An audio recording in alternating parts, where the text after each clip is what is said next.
convidar você a estender suas mãos, vamos abençoar. Senhor, Tu conheces o coração do João Paulo. João Paulo se dedicou, preparou a palavra, mas agora, Senhor, é o Senhor. Usa a vida do João Paulo como um canal. Ó Espírito Santo, fala através da vida do João Paulo. Queremos ser ministrados nesta noite, queremos receber do Senhor a porção que o Senhor tem preparado para nós, Pai. Em nome de Jesus, Pai. Fala ao nosso coração, Pai. Queremos estar sensíveis à Tua palavra, Senhor. Em nome de Jesus, Pai. Amém. Amém? Amém. Bom.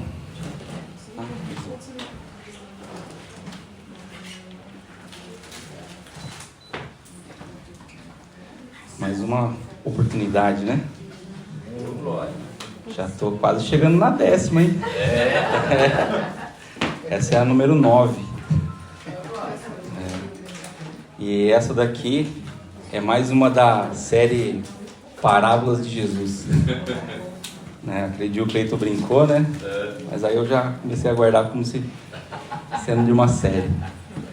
Bom, queria convidar você a abrir sua Bíblia no Evangelho de Lucas, capítulo número 15. Aqui a gente vai falar sobre essa parábola do filho pródigo, né? Acho que muita gente já deve ter ouvido falar sobre ela. Ela tem diversos ensinamentos aqui. E eu vou focar em um específico. Isso, versículo 11. Todos acharam? Amém. A palavra diz assim: continuou, certo homem tinha 2 filhos. O mais moço deles disse ao pai: Pai, dá-me a parte dos bens que me cabe. E ele lhes repartiu os haveres. Passados não muitos dias, o filho mais moço, ajuntando tudo o que era seu, partiu para uma terra distante, e lá dissipou todos os seus bens, vivendo dissolutamente. Depois de ter consumido tudo, sobreveio àquele país uma grande fome, e ele começou a passar necessidade. Então, ele foi e se agregou a um dos cidadãos daquela terra, e este o mandou para os seus campos a guardar porcos. Ali, desejava fartar-se das alfarrobas que os porcos comiam, mas ninguém lhe dava nada. Então, caindo em si, disse: Quantos trabalhadores de meu pai têm pão com fartura, e eu aqui morro de fome? Levantar-me-ei e irei ter com o meu pai, e lhe direi: Pai, pequei contra o céu e diante de ti. Já não sou digno de ser chamado teu filho. Trata-me como um dos teus trabalhadores. E levantando-se foi para o seu pai. Vinha ele, ainda longe, quando seu pai o avistou, e, compadecido dele, correndo, o abraçou e beijou. E o filho lhe disse: Pai, pequei contra o céu e diante de ti. Já não sou digno de ser chamado teu filho. O pai, porém, disse aos seus servos: Trazei depressa a melhor roupa, vestiu-o, pondo-lhe um anel no dedo e sandálias nos pés. Trazei também e matai um novilho cevado. Comamos e regozijemo-nos, porque este meu filho estava morto e reviveu, estava perdido e foi achado, e começaram a regozijar-se. Ora, o filho mais velho estivera no campo, e quando voltava ao aproximar-se de casa, ouviu música e danças. Chamou um dos criados e perguntou-lhe que era aquilo. E ele lhe informou: Veio teu irmão e teu pai mandou matar o novilho cevado, porque o recuperou com saúde. Ele se indignou e não queria entrar. Saindo, porém, o pai procurava conciliá-lo. Mas ele respondeu a seu pai: Há tantos anos que te sirvo, sem jamais transgredir uma ordem tua, e nunca me deste um cabrito, sequer, para alegrar-me com os meus amigos. Vindo, porém, este teu filho, que desperdiçou os teus bens com meretrizes, tu mandaste matar para ele um novilho cevado? Então lhe respondeu o pai: meu filho, tu sempre estás comigo, tudo que é meu é teu. Entretanto, era preciso que nos regozijássemos e nos alegrássemos, porque esse teu irmão estava morto e reviveu, estava perdido e foi achado. Amém? Amém.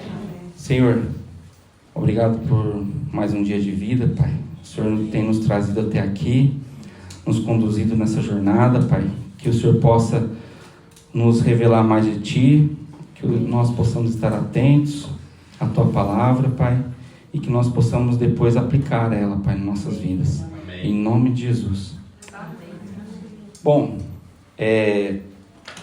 como eu falei, né, muitas pessoas já devem ter ouvido falar sobre essa parábola. Normalmente focam, né, em um dos irmãos, principalmente no que foi e voltou, né, mas também tem um detalhe muito importante no irmão que fica, né, e eu vou abordar os dois aqui. E pesquisando um pouco sobre essa parábola, a gente percebe que vários teólogos dizem que é uma parábola, é a mais rica que Jesus falou de todas, porque ela mostra uma realidade que estava acontecendo ali com o povo naquele momento, e essa é uma das parábolas que ele não falou para os discípulos, né? Ele tem um outro público aqui, e a gente vai falar um pouco desse público, né? Que ele fala lá no comecinho, em Lucas 15, 1, 2, ele fala: aproximavam-se de Jesus todos os publicanos e pecadores para o ouvir, e murmuravam os fariseus e os escribas, dizendo: este recebe pecadores e come com eles. Então aqui ele está falando com algumas pessoas que estão dentro de um local e outras pessoas que estão fora. Imagina que ele devia estar tipo no muro ali, vamos dizer, perto do portão, né? Uns de fora falando que Jesus estava falando com pecadores, e outros dentro ali maravilhados com tudo aquilo que Jesus estava mostrando para eles, né? Porque nessa altura aqui o ministério de Jesus já estava bem avançado, então ele já tinha feito vários milagres, várias situações, e ele estava arrumando ali pro final ali do seu ministério, né? Então aqui, e Jesus já tinha brigado várias vezes com os fariseus, né?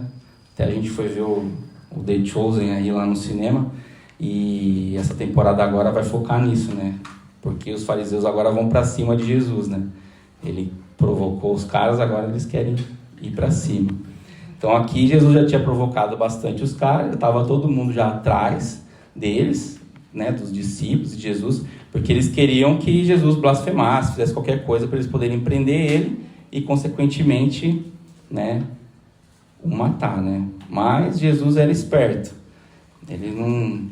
Todas as vezes que tentaram fazer alguma coisa para ele blasfemar, ele sempre jogava uma pergunta ou alguma situação que nem os fariseus conseguiam escapar, né?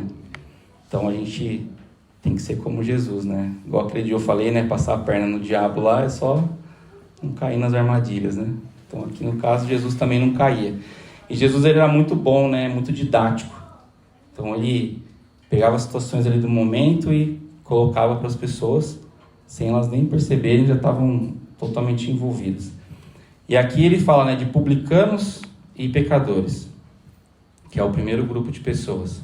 Os publicanos são aqueles que cobravam os impostos, né? Mateus, inclusive, era um publicano, né, que cobrava os impostos do pessoal. E os pecadores seriam todos aqueles que naquela época eram os que estavam excluídos, né, da sociedade, né? Os adúlteros e tudo mais. E seríamos nós também, né? Se fôssemos fazer uma avaliação mais profunda aí, né?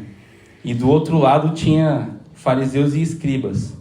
Os fariseus eram aqueles caras que o quê? Aqueles caras que dominavam a lei, mas aplicavam ela da forma que eles queriam, né? Da forma que mais convinha para eles. Então, eles faziam o quê? Eles tinham lá a Torá, cobravam que as pessoas cumprissem a Torá, porém eles mesmos negligenciavam várias coisas, né? Como a gente viu aí ao longo dos evangelhos. E os escribas, eram os responsáveis por fazer os registros, né, das informações. Eles que escreviam tudo e estavam sempre meio que junto aí com eles. Até no The Chosen lá, o escriba de Jesus é o Mateus, né, que ele que fica tomando nota lá de tudo que Jesus fala e faz um sinalzinho para ele. Esse capítulo 15 de Lucas, ele tem 3 parábolas, não é só uma. E as 3, elas estão totalmente ligadas. Porque primeiro Jesus fala da parábola da ovelha que se perdeu, que eram 100 ovelhas e uma se perdeu no pasto. E o que aconteceu? O pastor foi atrás. Então o pastor ele pegou e foi buscar essa uma ovelha, que é daí que vem lá, vai deixar as 99 e vai atrás daquela uma que estava perdida. Então, essa parábola, ela fala o quê? Sobre uma pessoa que está perdida fora do seu ambiente. Então, essa ovelha, ela estava com as outras ovelhinhas e ela se perdeu. E ela sabe que ela está perdida porque ela não está mais vendo ninguém, que é do ambiente dela. Então, ela está perdida fora do ambiente dela. E depois, a segunda é a dracma lá, que a mulher perde, dentro de casa. Que ela revira toda a casa para achar a dracma. E aí aqui está falando de quem está perdido dentro de casa. Então, esse dentro de casa, depois a gente vai aprofundar um pouco mais aqui o que é estar perdido dentro de casa. Então, depois ele vai falar a mesma coisa, fazendo o enfoque no filho que foi embora e no filho que ficou, que é o dentro e o fora. Então, quando a gente olha para essa parábola, a gente tem que ter em mente que ele estava continuando o que ele já tinha começado lá, né? Que ele fala lá, continuou, né? Então ele já tinha falado outras 2 parábolas. Então a gente tem que tentar entender todas para juntar tudo. E aqui eles têm uma coisa em comum, né? Esse público aqui, tanto os fariseus e os escribas, quanto os pecadores e os publicanos. Ambos precisam do quê? Salvação. Porque todos ali estavam errados, né? Precisariam consertar suas vidas com Jesus para resolver os seus problemas, né? E é pensando nisso que eu queria abrir um pouco, né, alguns detalhes aqui para a gente explorar, porque esse texto ele fala um pouco sobre graça, perdão e restauração, né? Então Jesus ele vai colocando essas situações para mostrar para a gente que nós temos várias coisas a fazer na nossa vida, né? Acertar nossa vida com ele, principalmente, a partir do que está escrito ali. Não só aquele público lá específico naquele momento. E quando a gente olha, então, para o texto, a gente vê que essas 3 parábolas, e é o primeiro ponto que eu quero destacar, é a busca incessante de Deus pela reconciliação. Quando a gente olha na parábola da ovelha, o que a gente percebe ali? Que essa ovelha ela precisava ser resgatada. E que o pastor, ele fez o quê? Ele foi atrás dela. Ele sabia que as outras estavam seguras, porque elas estavam juntas e estavam no local que deveriam estar. E ele precisava ir resgatar essa outra que saiu. Ou seja, vamos imaginar num ambiente de igreja. A gente está na igreja e alguém se perde no meio do caminho. O que a gente precisa fazer?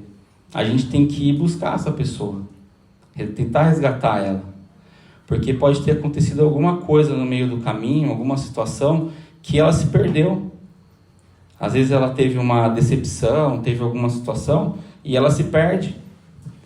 Mas a nossa função de pessoas que estão na igreja é o quê?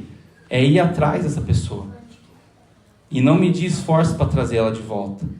Você imagina naquela época lá, na época de Jesus, como que era o ambiente. O ambiente eram umas montanhas, eles saíam com essas ovelhas pelas montanhas. Imagina uma ovelhinha perdida lá, sem saber o que fazer. Quantos perigos que ela não tinha que passar para tentar achar o caminho de volta. E a gente sabe, né, os animais não têm uma capacidade igual a gente de saber voltar para o lugar que estava. Ela vai meio que seguindo o bando ali. Então, se ela se perdeu desse bando, como que ela consegue ser resgatada? Como que ela vai fugir dos perigos? Né? um lobo, qualquer coisa que tiver ali no caminho. Às vezes ela não está preparada. Exato. Ela fica vulnerável, né? Sim. Então o pastor aqui é Deus. Que Deus ele vai indo atrás, ele vai buscando situações, ele vai colocando pessoas no caminho, ele vai tentando fazer de uma forma que aquela pessoa que se perdeu, ela vai ser resgatada de alguma forma. Né? Então, lógico que pode ter uma pessoa que se perdeu, mas que não quer mais voltar. Pode ter. Porque às vezes ela ficou tão isolada que às vezes ninguém foi buscar ela a tempo, né? Porque tem isso também. Se o cara às vezes não for resgatado no tempo certo, ele pode nunca mais querer voltar, né?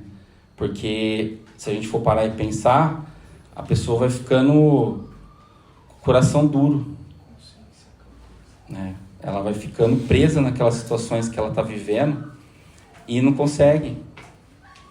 Aí ela se perde, ela começa, sei lá, a negligenciar o evangelho, começa a se afastar, começa a ir para outros lados, procurar outras coisas, porque sempre, mesmo que ela não esteja procurando as coisas para voltar para a igreja, ela vai ter um vazio dentro dela. E por ter esse vazio, ela vai querer buscar alguma coisa que vai preencher esse vazio. E o inimigo gosta de preencher esse vazio com as coisas dele, né? Então, a gente tem que ficar atento. Se a gente percebe que alguém está desgarrando do rebanho, a gente precisa tentar trazer de volta. Por isso que o cajado lá do pastor tinha aquela, né? Que era para pegar as ovelhinhas e trazer de volta pelo pescoço, né? Às vezes a gente tem que começar a pensar nisso. Será que eu não tenho que trazer ninguém de volta pelo pescoço? Para falar assim, viu? Você precisa voltar e ter essa comunhão, estar junto, né? Porque Deus não quer que ninguém fique perdido. Deus vai atrás, Ele vai gastar o tempo que for preciso. Porque Ele sabe que quem está dentro da igreja está seguro. Então Ele vai atrás desse um que se perdeu, né? Então a gente tem que estar atento a isso, porque Deus quer reconciliação. Ele não quer que a gente fique perdido por aí, buscando coisas que podem acabar com a nossa vida, inclusive física, né? Não só espiritual, porque às vezes a gente fica muito falando que pode ter problema na nossa vida espiritual, mas a nossa vida física também pode estar comprometida, dependendo de onde a gente se meter, né? Lembrando da ovelhinha lá, ela podia cair do barranco, ela podia acontecer qualquer coisa. Então, pode ter também problemas aí para quem está se perdendo, né? E o ponto-chave aqui é que não importa quantas já estão salvas. Sempre aquela uma que estiver perdida, ela é importante. Deus não faz diferenciação de... tem 99 aqui que está tudo bem, tá me seguindo, está tudo certo, mas tem uma que se perdeu, deixa quieto, não vou atrás. Não, Deus dá o mesmo valor para todo mundo. Lembra quando eu já falei lá das dracmas, dos talentos lá? Ele não deu um para cada um? Ele não fez distinção, quem era melhor, quem era pior. Ele sempre vai fazer isso. Sempre ele vai pegar e vai dar a mesma quantidade de coisas para todo mundo. Ele vai amar todo mundo da mesma maneira. É igual quando às vezes a pessoa fala assim, os pais amam mais um filho do que o outro. Não, sempre ama igual. É às vezes o filho que fica com coisa na cabeça achando que o pai ama mais um filho do que o outro. Mas isso não é verdade. Às vezes você faz alguma coisa, acontece alguma coisa na sua vida que pode ser que seu pai não goste, aí você pega aquilo e grava na sua cabeça e fica achando que você é inferior, que você tem problema com isso, que seu pai não gosta de você. Mas seu pai é igual a Deus. Ele não vai medir esforço também para trazer um filho de volta. Ele vai ser firme. Ele vai até o último momento, até onde der para ele ir, ele vai. E é isso, Deus ele vai estar sempre buscando. Não vai te deixar se perder. Você só vai se perder, de fato, se você quiser, né? Então, a gente tem que ficar atento aí. E a gente sabe que quando um filho, né, volta para a casa do pai, né, no caso aqui a ovelha que foi resgatada, é o quê? A alegria, a festa no céu, né? A própria Bíblia diz isso, né? Que a gente tem tem festa lá quando alguém se arrepende dos seus pecados. Amém. E aí aqui, ele até, nessas 3 parábolas, ele sempre repete lá, né? Que estava morto e voltou. Então, morreu espiritualmente, mas depois conseguiu se reconciliar e voltar para casa, né? E é aí que a gente entra no segundo ponto, né? Que o arrependimento e a alegria da reconciliação. Então, quando a pessoa ela se arrepende, né, da situação que ela está, das coisas que ela está fazendo, ela está buscando reconciliação. E ela está buscando reconciliação com Deus, né? Então, aqui em todas as 3, o pai, o pastor e a mulher, eles fazem o quê? Eles comemoram quando encontram, né? A mulher lá, até na parábola que ela perdeu a dracma, o que ela faz? Ela chama todas as pessoas que moram perto dela para falar, ó, gente, eu encontrei. Tipo, parece que não era nada, né? Tipo, era 1 dracma e meio, né? Sei lá quanto que ela tinha. E ela encontrou e ela quis falar para outras pessoas, encontrei, né? Não está mais perdido. Então esse é o sentimento que a gente tem que ter. Quando a gente encontra alguém que está perdido e que a gente trabalha na vida dessa pessoa para que ela se reconcilie com Deus e que a gente vai discipulando ela, vai cuidando dela e que ela acaba voltando para Cristo, a gente precisa contar para todo mundo. Por isso que, né, quando a gente faz lá o do batismo, lá, o que acontece? Não chama todo mundo, toda a igreja, porque o batismo é para selar aquilo que aconteceu, para mostrar publicamente que o quê? Aquela alma se rendeu, né? Estava perdida e voltou, né? Então, algumas vezes com muitos pecados, outras vezes não, mas volta para Cristo, né? E isso que é o importante. E quando a gente vê esse filho voltando para a casa do pai, o que está falando ali na Bíblia ali? Né? Que o pai estava onde? O pai estava esperando ele voltar. O pai não estava dentro de casa, ele não estava nada. Então a Bíblia fala que o filho apareceu e ele estava lá já esperando. Ou seja, esse pai esperava todos os dias que o filho voltasse. Independente de tudo que aconteceu, ele esperava que fosse voltar, né? E é interessante, até estava conversando com o João Vitor nessa semana sobre exatamente essa parábola. E aí eu perguntei para ele, o que você acha do que aconteceu? Qual que estava errado? O filho que foi embora, o que ficou, o pai, né? Aí ele falou assim, foi injusto, né? Tipo, de tudo que aconteceu. Aí eu falei assim, mas lembra lá que quando o filho pede a herança, o que o pai fez? Às vezes passa desapercebido, mas o pai dividiu entre os dois. Dividiu entre os dois, e naquele tempo, o filho pedia a herança, ele dava desejando a morte do pai. Começa por aí. Então ele pediu a herança, então ele... Quero que você morra. Exato. Eu quero que você morra e me entregue tudo. Mas o pai fez o quê? O pai, ele falou, não, você quer fazer? Eu te dei essa opção, não dei? Para você escolher o que você quer? Então tá bom. Foi lá e dividiu. Só que quando a pessoa lê rápido, parece que ele dividiu e só entregou a parte do outro. Mas a Bíblia fala que ele entregou a dos dois. O pai ficou sem nada, né? E depois o outro filho lá ainda fala aquele monte de coisa pro pai. Não podia pegar nada, não podia fazer nada. Mas era seu, meu. Ele esqueceu que era dele, né? Exato. Então, assim, às vezes o cara esquece a situação, bota a culpa no outro, né? Porque, voltou para a igreja, né? Pô, essa pessoa, não sei o quê. Mas aí, quem tem que ver se podia voltar, não podia voltar é Deus. A gente fica julgando, fica fazendo as coisas, às vezes não tem sentido, né? Interessante, você está falando uma coisa e agora caiu minha ficha aqui. Eu estava conversando com Deus à noite e ele falava o seguinte: o quanto você se ama? Eu falei, por que, Deus? Ele falou assim, o quanto você se agrada, o quanto você faz bem para você mesmo, o quanto você cuida de você.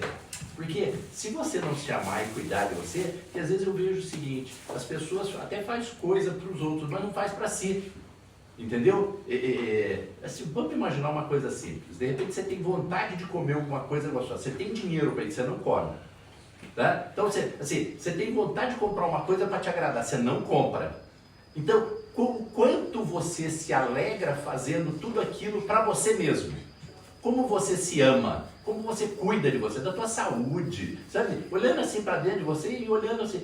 Porque se você cuidar de você e você se amar, fica fácil, fica mais fácil amar o próximo. Sim. Porque se você não se ama e não se cuida... Tem isso também. O Senhor, Ele espera o regresso daqueles que se perderam. Então, nessa parábola aqui, esse pai, se você for fazer uma análise, ele é Deus. Que ele está o quê?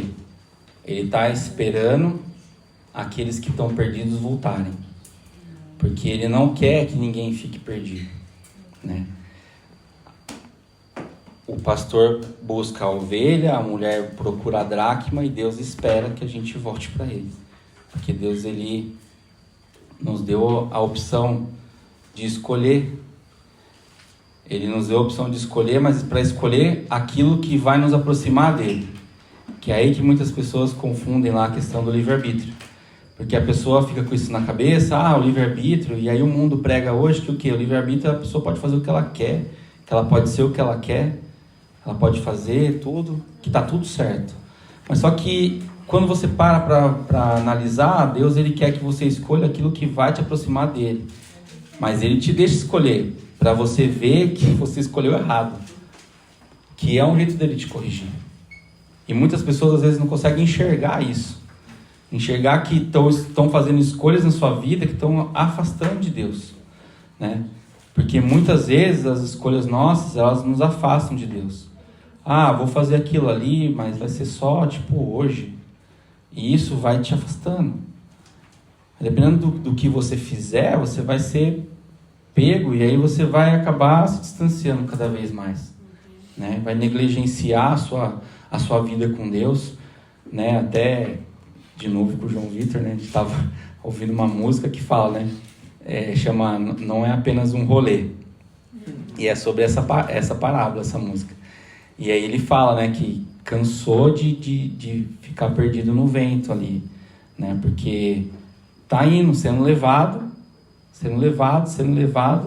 pelas coisas erradas, né? E esse filho aqui, ele saiu de casa, queria o dinheiro do pai, foi viver na vida de curtição, porque ele escolheu aquilo, porque ele achou que viver com o pai dele estava ruim, no mínimo ele achou isso, e aí ele foi fazer o quê? Foi viver na vida, e no fim o que aconteceu com ele?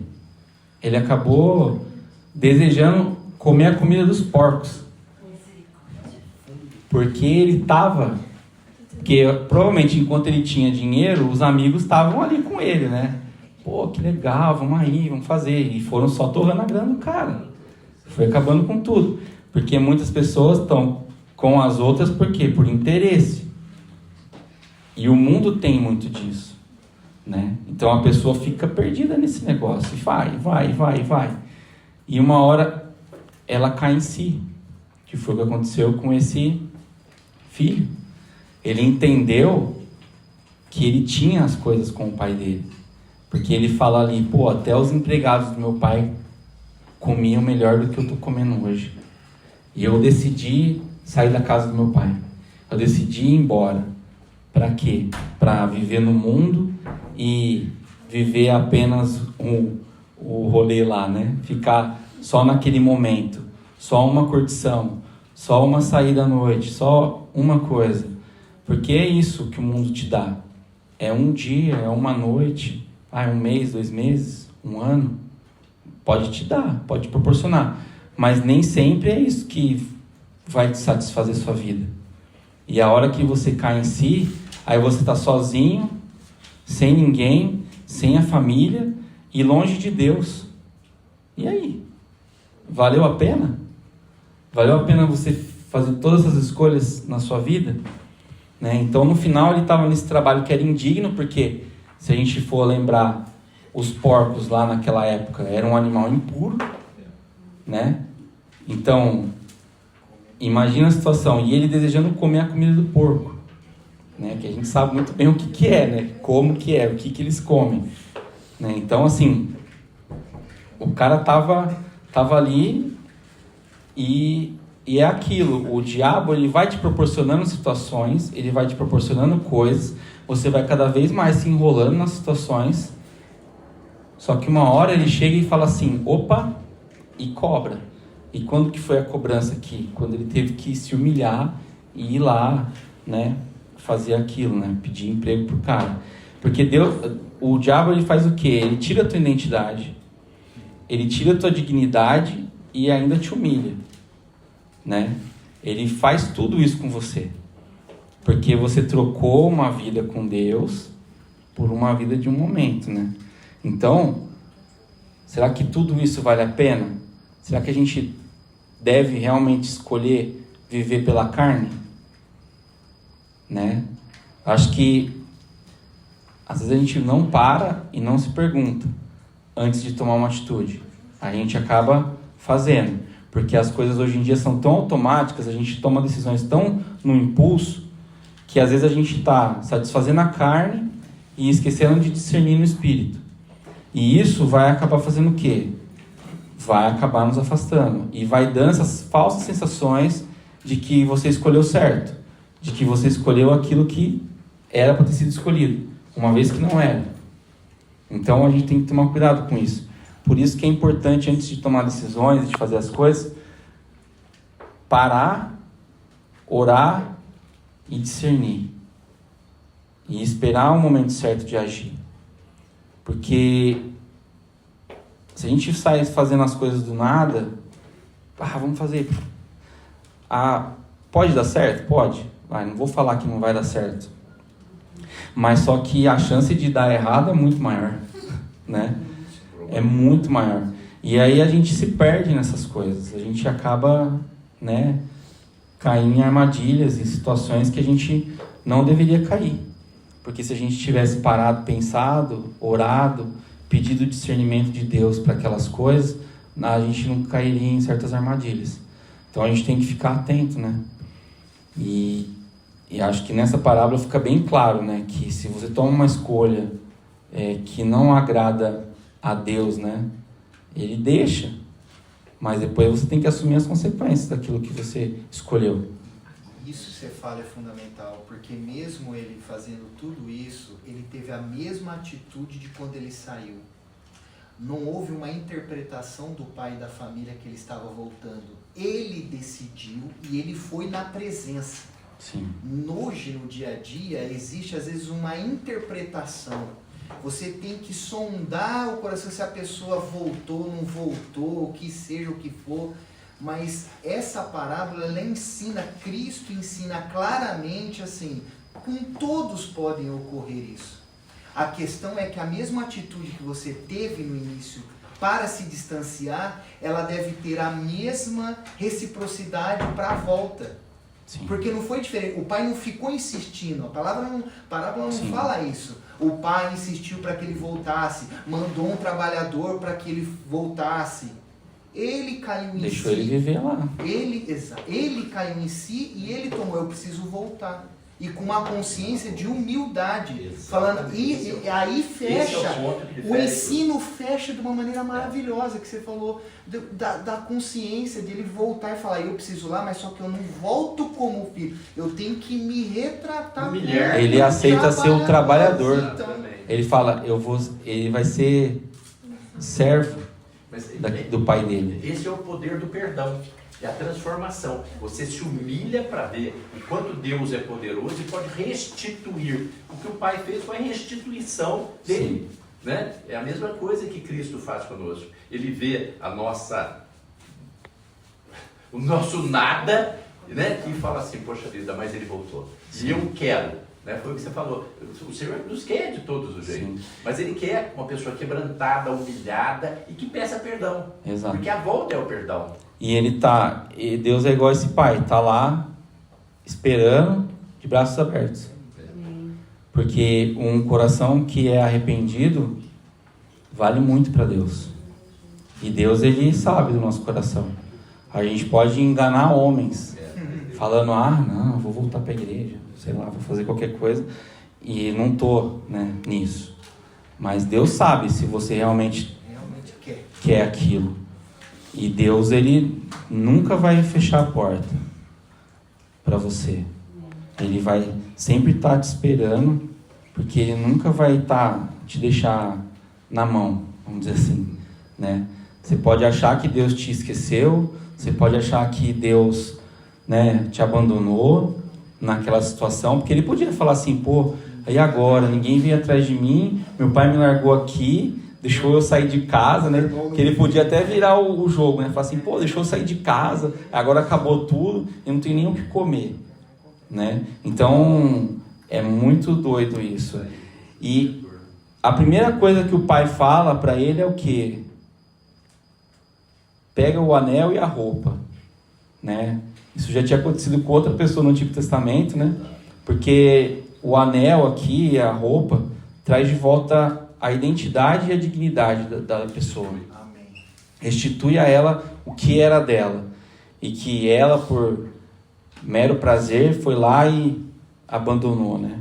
Então a gente tem que tomar cuidado aí em não estar abandonando aquilo que Deus deu pra gente. Né? Porque o momento que a gente entregou nossa vida para Jesus, Ele falou o quê? Você está comigo, né? Eu te amo, você é meu filho, e Ele vai te dar todas as bênçãos que você precisa para sua vida. E aí você vai depois jogar tudo isso fora, né? Você vai jogar tudo na lata do lixo? Será que vale a pena? Eu acho que não, né? Porque 1000 vezes sofrer em Cristo do que depois sofrer fora de Cristo, né? Porque ali o sofrimento vai ser duro, né? Então a gente tem que tomar cuidado. E acho que é uma coisa que a gente precisa refletir, né? Nos próximos dias aí, pensar se a gente não está correndo daquilo que Deus deu pra gente, né? Para que a gente fique firme. Por mais que tenha adversidades, que tenham situações, a gente se manter, né? Porque sair da proteção ali de Deus não é tão simples assim, né? A pessoa às vezes quer viver a vida, estava com o pai, pediu o dinheiro dele, vou viver a vida, porque ele se acha autossuficiente. Porque as pessoas se acham autossuficientes longe de Deus. Elas querem ser autossuficientes porque elas entendem que elas são superpoderosas, né? Que elas podem tudo, que não importa o que vai acontecer, né? Então vai acontecer até do cara falar, não, mas eu tenho Deus comigo, e vai, enche o peito e faz isso aqui. Mas e aí? Será que é isso mesmo? Deus não manda a gente se congregar sozinho, não tem nada disso. Então a gente não pode se enganar, falar, Deus é comigo, estou sozinho aqui, tudo bem. Se você estiver sozinho numa situação que Deus te colocou, é uma situação. Uma missão. Exato. Se você estiver sozinho porque você escolheu estar sozinho, longe de Deus, para fazer as coisas que a sua carne quer, aí, meu amigo, aí você tem que ficar esperto, porque pode ter muito problema aí. O terceiro ponto é que a compaixão divina e a resposta humana, né? Então, Deus, Ele está sempre aberto a se reconciliar com as pessoas que estão arrependidas, né? Então, por Ele estar assim, Ele espera o quê? Uma resposta humana. Não basta só o cara falar, estou arrependido e tudo bem. Não, o cara tem que buscar, tem que ir atrás de Deus, né? Então ele precisa estar atento a isso. Naquela parábola da mulher atrás da dracma, ela revira a casa inteira para achar um negócio. Então a gente precisa fazer o quê? Se revirar inteiro para achar a última coisa que a gente precisa pedir perdão para Deus, de bobagens, de coisas que a gente fez em momentos que a gente estava afastado dele, para se limpar daquilo e para que aquilo não venha a ser uma coisa que vai te prejudicar no futuro. Para o diabo usar aquilo contra você, para tentar te rebaixar daquilo que você escolheu, que é voltar para Deus. Porque daí, às vezes um pecado que não foi confessado, o diabo pode ficar martelando na sua cabeça. Lembra lá que você fez aquilo? Você não pediu perdão, você não fez isso, você não fez aquilo. E aí aquilo vai fazer o quê? Pode até te afastar de novo da igreja. Pode de novo te afastar de Deus, porque você não conseguiu colocar para fora isso. Então, o mais importante do que ser resgatado ali é você ter o discernimento de falar, eu me arrependo, e é aquilo, dar nome aos pecados. Não, eu me arrependo de tudo que eu fiz. Genérico. Não, você sabe o que você fez. Você precisa pedir perdão daquilo em específico. Porque senão o diabo vai pensar exatamente aquilo que você não falou. E vai colocar na sua cabeça para te martelar. É interessante isso, porque o arrependimento, ele é uma mudança, né? Você volta para Deus. Mas o arrependimento também, além da confissão, é você se afastar do que fez você Do pecado. Sim. pecar. Porque não adianta nada eu me arrepender, mas continuar, né? Vivendo uma vida desregrada, fora de Deus. Fora de Deus não. Vivendo uma vida desregrada com Deus. Né? Eu acho que não é o caminho, né? E o amor de Deus, ele vai usar para te perdoar. E ele vai entender que você não tem mais vontade de estar naquilo. E se você ainda tem vontade e ele entender que você está lutando contra aquilo, ele vai te fortalecer para você resistir, para você aguentar, para que você fique firme nele, né? Mas se você fizer as coisas de qualquer jeito, aí a chance de você não conseguir fazer o que precisa da forma que precisa ser feito é muito grande. Então aqui a gente teve a questão do filho que perdeu dentro, do filho que perdeu fora de casa, né? Porque vocês entendem aqui que ele estava fazendo uma analogia exatamente dos dois filhos com os escribas e os fariseus e os publicanos e os pecadores. Porque o filho que saiu e estava pecando, e estava no mundo, são os pecadores e os publicanos. Eles estavam numa situação, mas que ali eles entenderam que o que Jesus estava falando, o que Jesus estava pregando, era o que eles deveriam seguir, e por isso eles estavam se arrependendo e voltando para a casa do Pai. Já os fariseus e os escribas, eles estavam perdidos dentro de casa, se apoiando nas filosofias que eles tinham naquela época. Porque eles achavam que eles eram os dominadores da situação e que eles podiam fazer o que eles queriam, que Jesus estava errado, que tudo que eles imaginavam naquela época da volta de Jesus, que era o cara que ia vir destronar Roma, que ia chegar com um exército, arrebentando com tudo, mas Jesus chegou com o Evangelho, que era totalmente diferente daquilo que eles estavam imaginando. Porque o que levava eles a crer que seria uma batalha? Porque todas as vezes que Israel precisou se livrar de alguma situação, foram guerras que foram travadas, foram exércitos que lutaram. Então eles imaginaram, quando Jesus voltar, vai ter guerra. A gente vai tirar os caras do trono aqui e vamos assumir tudo, como sempre foi. Mas não é isso que Jesus queria mostrar. Jesus queria mostrar que seria na base do amor. É outra situação, né? Convertendo as pessoas, fazendo com que as pessoas vivessem. Porque você imagina se Jesus tivesse feito igual eles imaginavam, como que ia ser?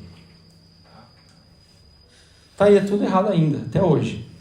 Porque se a gente for olhar e analisar a história de Israel, era sempre assim, o povo era reprimido lá, acontecia alguma coisa, aí depois eles conseguiam reconquistar, aí depois perdia de novo, aí pecava e fazia, e ficava naquele vai e vem, um ciclo infinito. João, você está falando uma coisa, é fazer uma analogia, né? É a mesma coisa do pai que esperou o filho, você viu? Ele não falou nada.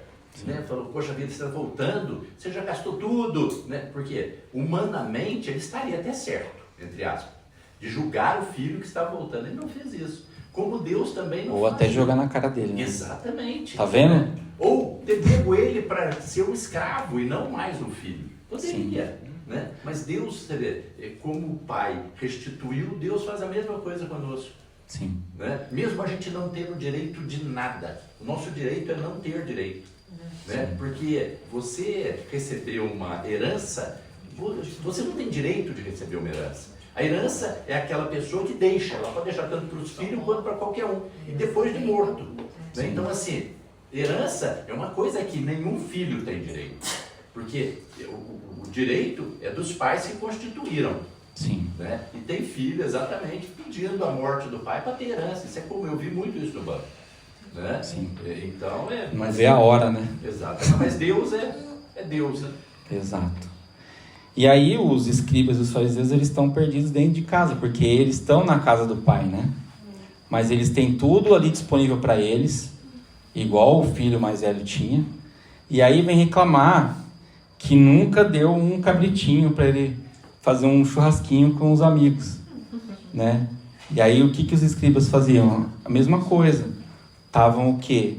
Eles estavam tentando usar ali a situação deles de doutores da lei para julgar as pessoas de forma muitas vezes errada, né? Porque chegar ao ponto de fazer com que as pessoas libertassem Barrabás, que era um criminoso da época, para deixar Jesus, que não tinha culpa, que ninguém conseguiu achar culpa nele, mas os caras viram culpa, né? Toda hora queriam achar alguma coisa para culpar Jesus. E Jesus sempre só esperando. Né? Então, a gente tem que ficar atento. Então, aqui, uma coisa importante, né? Que a religiosidade nem sempre está certa, nesse caso, né? Porque eles se entendiam, os religiosos da época, uma vez que você precisa estar com Jesus, né? Que é isso que é o certo. Esquecer bandeiras de coisas e tal e seguir Jesus. O que Jesus ensinou, o que Jesus era, como Jesus lidou com determinadas situações. Então é isso que a gente tem que se atentar. Não numa bandeira de uma placa, numa situação, né? Porque se a gente fica preso nisso, são só doutrinas, e a gente está virando igual esses caras aí, virando os fariseus dos dias de hoje, que anda com a Bíblia na mão, julgando todo mundo. Você não está fazendo isso, você não está fazendo aquilo, mas no fim você mesmo não está fazendo nada, você não está fazendo o que Jesus te mandou fazer, né? Então a gente precisa ficar esperto com isso, porque a gente tem que parar de olhar as coisas de uma forma carnal e olhar mais espiritual, né? Nesse sentido, para a gente se desprender dessas situações aí, né? E eu queria concluir dizendo que esse capítulo de Lucas 15, ele lembra muito como é o amor incondicional de Deus por nós, né? Porque ele não se cansa de esperar que o filho volte para casa, né? Ele vai até o fim, mesmo a gente continuando vivendo, fazendo coisa errada, continuando fazendo o que não deve, mas ele espera e busca que a gente tenha reconciliação com ele, para que haja festa no céu, né? Deus, ele não quer que ninguém se perca, né? Ele quer que todos sigam com ele, porque esse foi o plano dele desde o início, um plano de uma família, de pessoas que vão estar seguindo aquilo que Ele colocou, né? E a nossa resposta para esse amor tem que ser firme com Deus. Não basta só ter o amor do lado dele, a gente também tem que ter o do nosso lado, né? Deus espera essa reciprocidade, né, nesse caso aqui. Então a gente precisa responder ao chamado dele nas nossas vidas e buscar ele de todo o nosso coração, para que a gente fique nele, firmado nele, e não que a gente queira uma herança para gastar e depois ficar lá comendo comida de porco, né? Na lama do pecado. Então a gente tem que ficar atento com isso. E nunca pode se esquecer que se Deus sentir que o nosso coração está arrependido e a gente pedir perdão e voltar, Ele vai nos aceitar. Amém. Se o diabo falar alguma coisa diferente disso, pode esquecer que é mentira, é fake news, né? Então, acho que a gente tem que ser igual o filho pródigo, que não é o melhor nome para essa parábola, né? Porque alguns teólogos até falam que não deveria ser esse o nome da parábola, mas acabaram colocando. Mas a gente tem que voltar para os braços do Pai e experimentar o seu amor restaurador em nossas vidas. Amém? Amém. É isso aí. Senhor, obrigado por mais essa oportunidade, Pai. Obrigado por me usar, Amém. por me permitir que fale mais do Senhor para os irmãos. Senhor, que nós possamos nos atentar nessas situações, Pai, que nós não queiramos pedir a herança, Pai, mas que nós possamos celebrar junto com o Senhor, usufruindo de tudo que o Reino tem para nós, Pai. Para que nós possamos ter essa consciência, que nós possamos a cada dia mais estar próximos de Ti, Senhor. E que o Senhor continue nos abençoando e nos guiando, Pai, para que nós possamos seguir firmes junto ao Senhor, Pai. Em nome de Jesus. Amém. Amém. Glória a Deus.